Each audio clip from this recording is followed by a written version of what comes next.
Hey there, media and marketing fans. It is the review of the week with myself, Anna Dobbie, and Alex Brownsell, the editor on Global. And it's been a great week for us. Well, we've just come back from MWC last week, so we've had lots to do.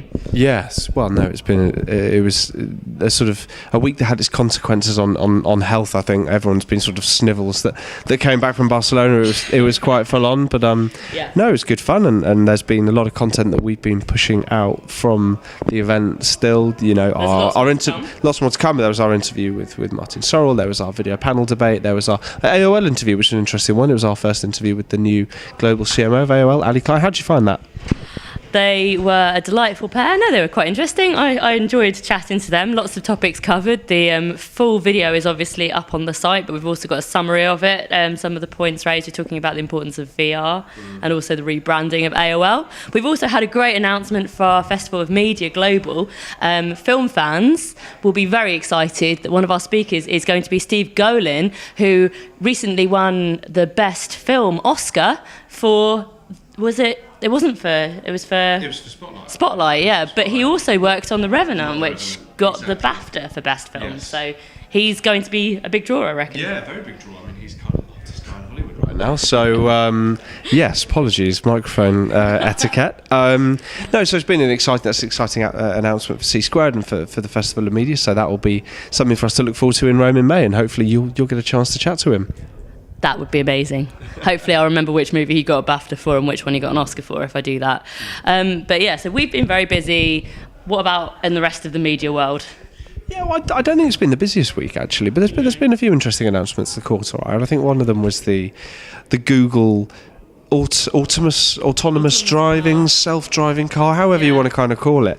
There was a bit of an accident, I think. Yes, I think that it went into a bus, and I believe they were both going at under 20 miles an hour when it happened. But I think it's the first time, and I might be wrong, that an autonomous vehicle has been the one that did the crashing. Normally something crashes into it, but in this case it assumed that the bus was going to let it by, and it didn't, which is what happened. So they're going to have to tweak the way in which it guesses whether or not a car is going to stop for it, basically.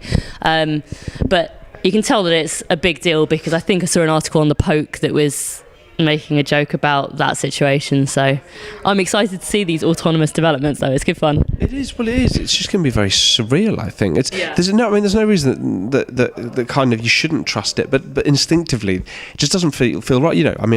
In London, you'd kind of get on the Docklands Light Railway without really thinking about it. That doesn't have a driver, but equally, there's something about a car that doesn't have a driver. So I think that's why anything where there is a crash, and if you can blame the computer, the onboard computer, then it's kind of a bit freaky. The ethics as well, I think, that's going to be a big issue. I mean, I had quite a debate with one of my friends about, if a car has to make a decision about who it runs into, or how, is it going to run into the person on the side of the road, or is it going to run into the other car? So, potentially killing the passengers of the other car or the person on the street, obviously a person would make a snap decision. Interesting to see what will come from all this. What else have we been talking about then? Loads of people have got ad blocking. I mean, that's kind of been something we've been writing and talking about for a heck of a long time, but I think ad blocking is, as a trend, it's not going away. If anything, I think some recent figures that have come out this week suggested that in the UK, at least, we're pretty much at about a quarter of consumers now have uploaded these things primarily to desktop, but increasingly to mobile, and it is something that keeps people awake at night in our industry. And I think, we haven't seen the last of it. Everyone's got an opinion as well, though, because it's not a one-sided thing again, is it? It's very divisive. Yeah.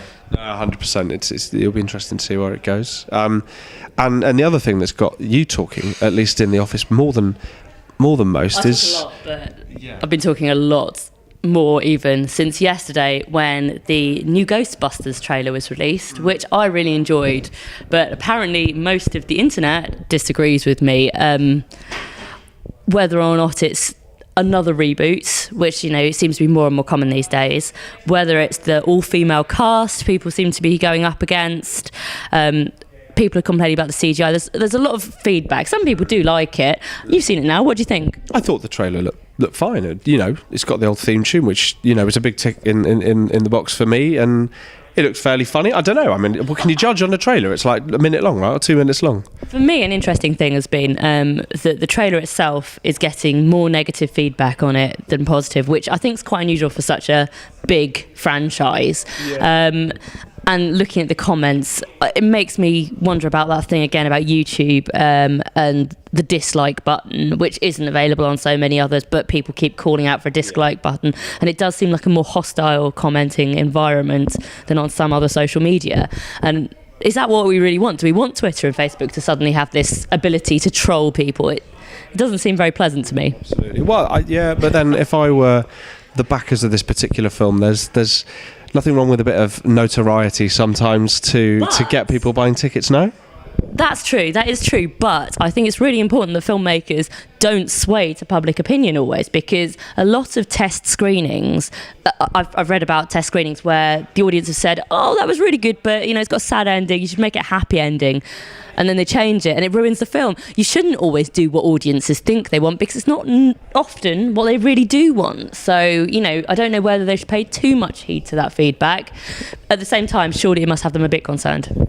Anyway, yes, as you can see, this is a hot topic in the M&M office. So, and one that we'll rumble on, exactly, and look forward to speaking to you all next week with some more media matters and interesting themes of the week. Complaints. Lots more Ghostbusters complaints. Thank you very much. Thank you for watching. Cheers.